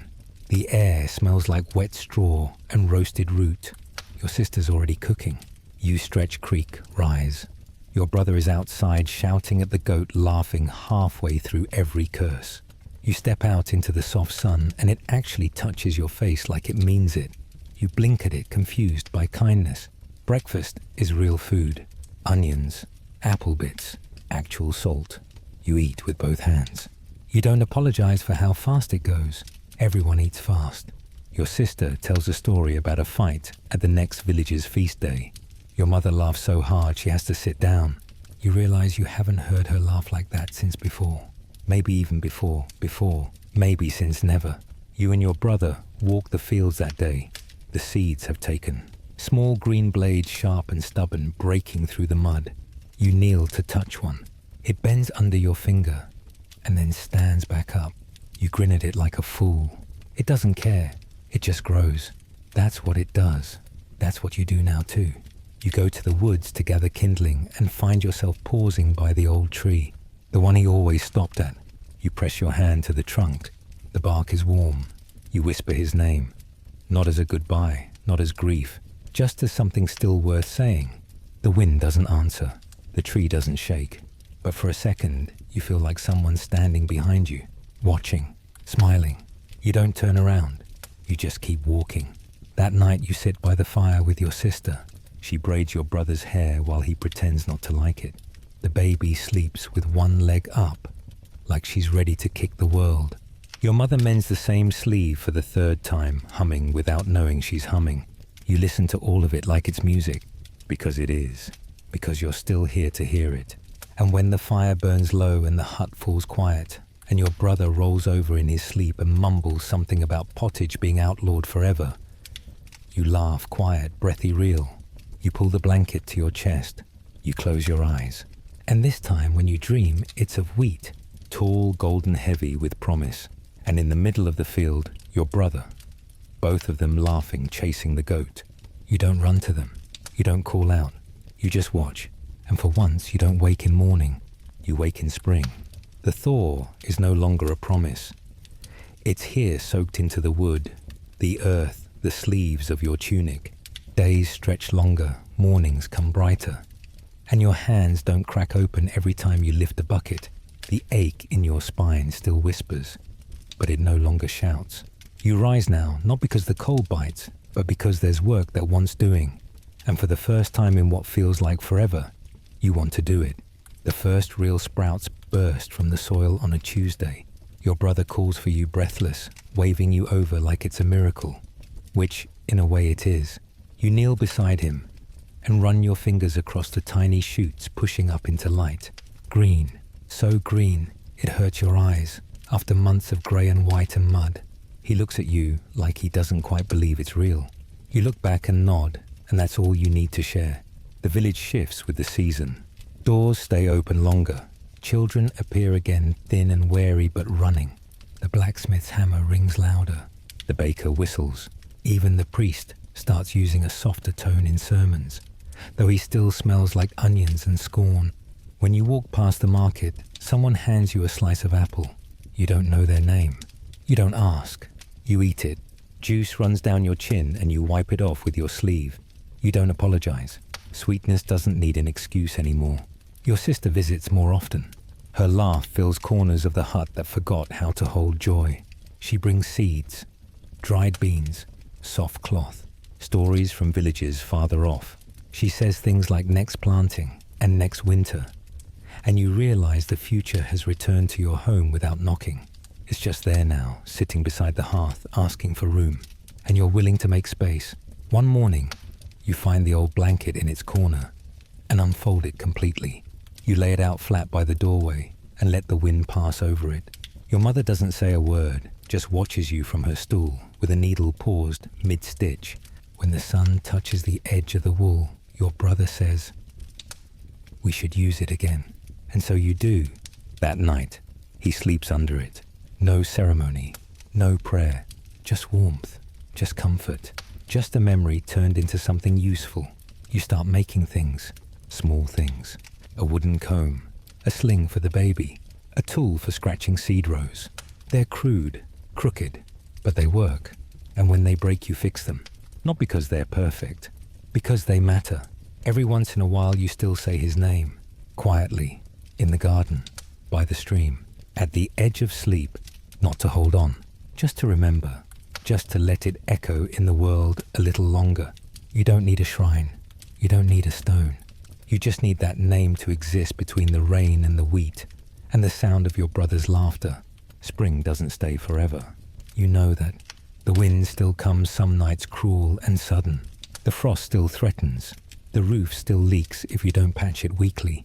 But now when the cold returns, it's a visitor, not a ruler. And when you hear it scratching at the door, you reach for the firewood, not the blanket, not the fear. And when you lie down to sleep, you don't count the cracks in the wall anymore. You count the seedlings. You count the warm bodies breathing beside you. And you count yourself among them. You start keeping track of days not because someone told you to, but because the days finally feel like they're worth numbering. You notch them into the door frame with the tip of your knife, little cuts in the wood, small as fingernail marks. One for each day the sun rose and you were there to see it. You never did that before. Back when every morning felt the same and every night ended with hunger or silence or both. But now there's rhythm. Now there's change. Now there's hope, even if it's small and dirty and missing 2 teeth. Your brother adds his own marks beside yours. Not in a row, just wherever he feels like it. Some days he carves a line. Some days he draws a little goat or a crooked star. Once he carves your name, just your name, and underlines it. When you ask why, he shrugs and says, "Because you stayed." You don't know what to say to that. So you just press your forehead to his and don't say anything at all. The fields thicken with green. You walk between rows of young shoots with bare feet, careful not to crush them, marveling at how something so thin can stand up to the wind. Your hands remember the planting. Your back remembers the digging. But your eyes can't believe what they see. Color, shape, life, where once there was only mud. You press your palms to the earth and thank it, not in words, just in stillness. The goat gives birth in the middle of the night. You wake to your brother yelling and straw flying and your mother laughing like it's a festival. 2 wobbly-legged creatures emerge alive, healthy, confused by gravity. Your brother names one after your sister. The other he names after your oldest brother. You almost stop him, almost say it's too much, too painful, but you let it happen. And when he calls the name out loud, you feel a thread stitch something closed inside you. Not a wound, a seam. By midsummer, your heart no longer smells like wet woolen grief. It smells like cooking, like crushed mint from the garden, like new wood from the fence. Your brother rebuilt by himself. Your mother sings again while she cooks. Not often, not loud, but sometimes. She lets the baby sleep outside in the sun while she tends to the herbs. You sit beside the fire pit in the evenings and tell stories, some real, some not all needed. You tell the one about the barrow and the chicken and the goat who wouldn't shut up. It still doesn't make sense.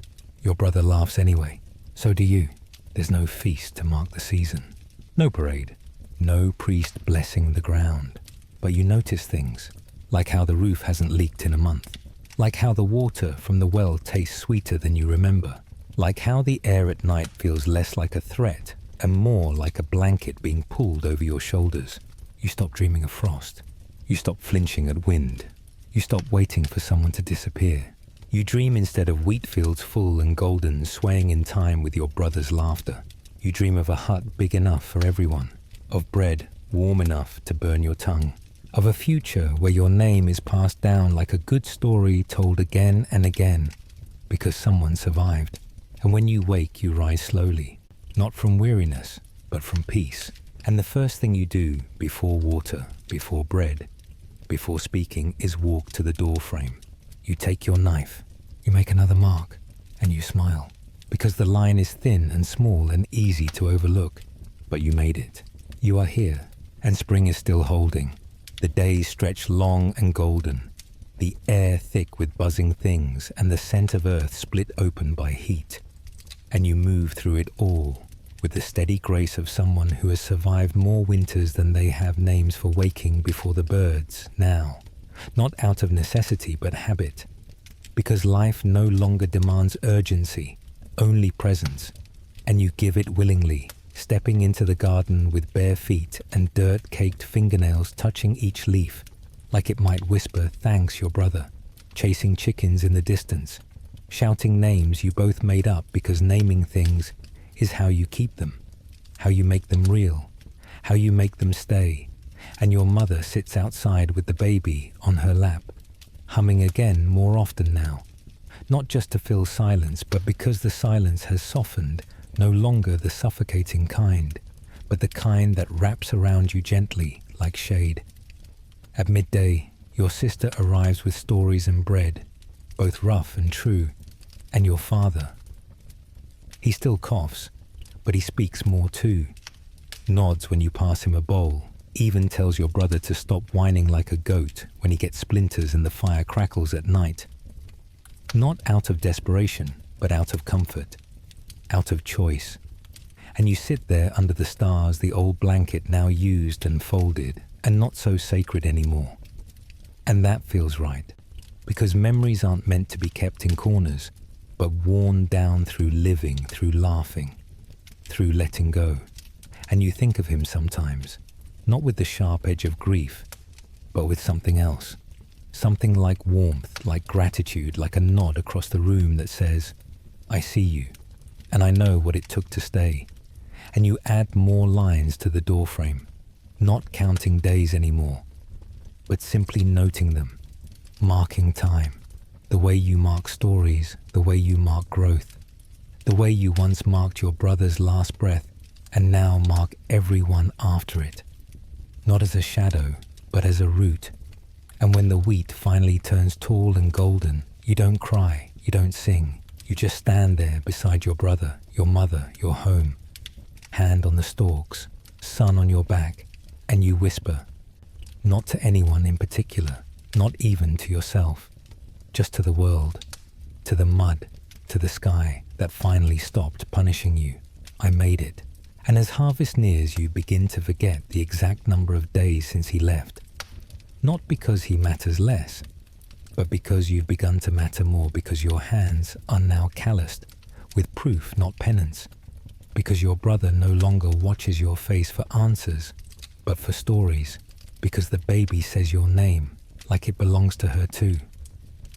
A word passed between mouths, like bread soft and necessary, because your mother laughs with her whole face again, eyes crinkling like the corners of old cloth, because the fire is no longer a prayer against death, but a center for living, and you sit beside it each night carving lines into wood, not to measure how long you've survived, but how fully you've returned the blanket folded now, beneath the baby's sleep, warm, not with memory but with you stitched once where it tore, and that small imperfection is the part you love most.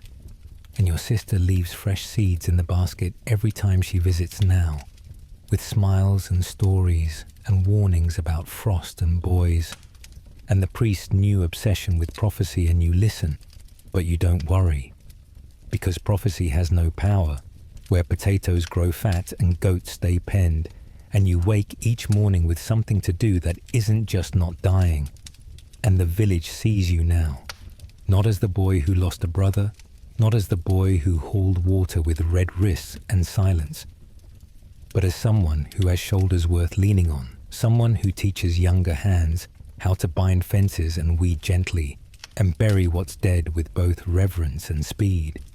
And sometimes when it rains heavy and hard and sudden, you stand in it without flinching, face to the sky, letting it soak your skin, your hair, your shirt. Because now the cold doesn't mean death, and water doesn't mean sickness, and the roof doesn't leak the way it used to. And your brother comes running into the rain behind you and yells for no reason other than joy.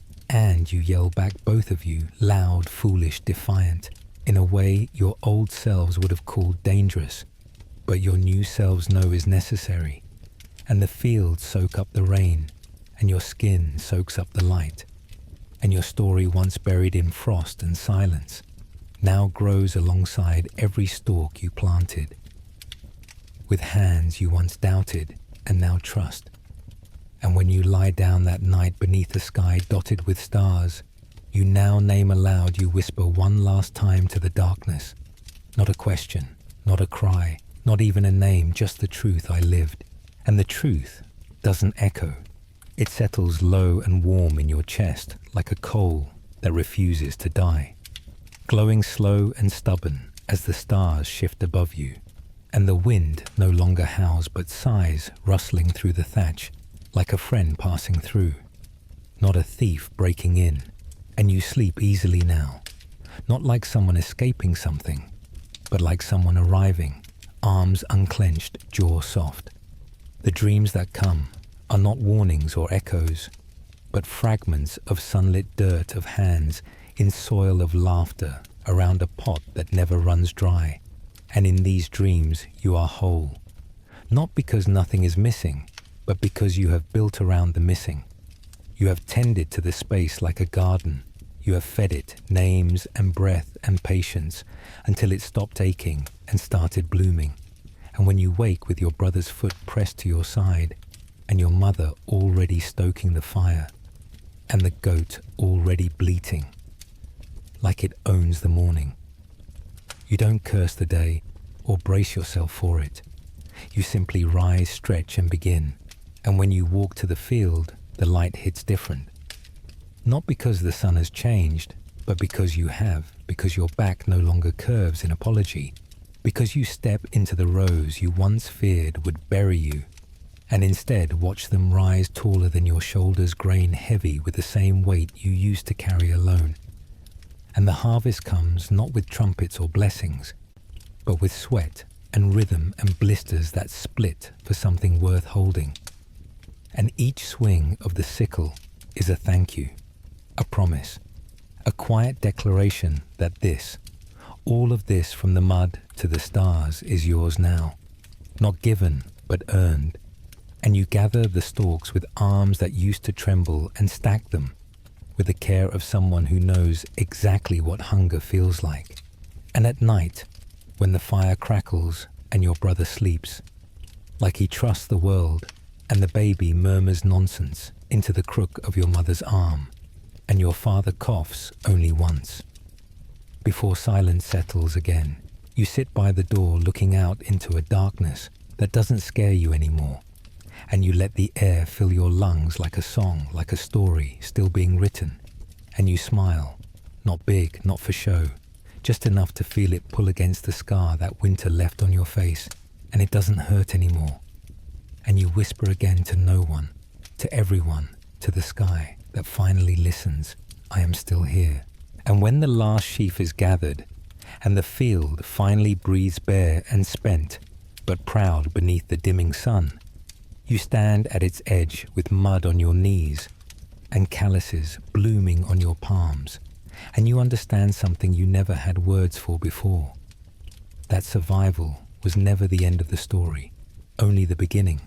That what you built out of silence, out of hunger, out of breath, you thought would be your last, is not just a life but a legacy. That the seeds you buried were not just wheat, but memory and grief, and the names of those who left etched into every root that dared rise. And when you return to the hut that night, it feels smaller, not because it shrunk, but because you grew not in height, but in weight, in truth, in the quiet authority of someone who stayed, someone who remembered, someone who did not let the wind erase the voices that once filled this space with breath and fire and story.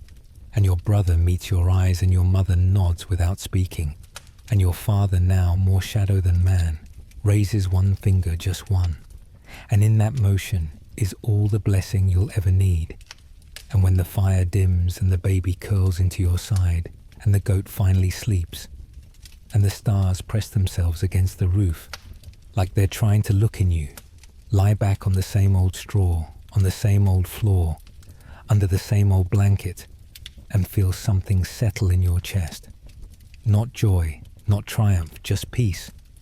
The kind that comes after everything else has been stripped away, and you're still breathing, still warm, still worth remembering. And you whisper one last time, not to the dead, not to the gods, not even to yourself, but to the life that rose in the ruins of winter. I stayed, I grew, I carried, I lived, and I was never forgotten. And now your eyes are heavy. The fire has dimmed to the soft glow of embers. The hut is quiet. The night is gentle. You've walked the coldest paths, dug through the hardest soil, carried the silence of loss and the weight of memory. But you made it. You saw winter through. You stood when everything else fell. And now it's time to rest. Not because you've escaped the past, but because you've honored it. So close your eyes. Breathe in. Let the warmth of the story wrap around you like that old familiar blanket. You're safe now. You've done enough. You are enough. Sleep well, traveler of time. Dream of sunlit fields and heavy harvests. Dream of laughter at the hearth and names that will never be forgotten. Dream of waking into a world where spring always returns. And when morning comes and your own feet touch the floor of this century again, carry this with you, that every moment of kindness, every breath you choose to take, every simple act of staying matters. If this story moved you, if you felt something stir between the frost and the fire, then let it live on. Share it. Save it. Tell someone else what it's like to survive the forgotten winter. And until the next tale, until the next cold night, when we travel again together through time, good night. Sleep deep. You are still here.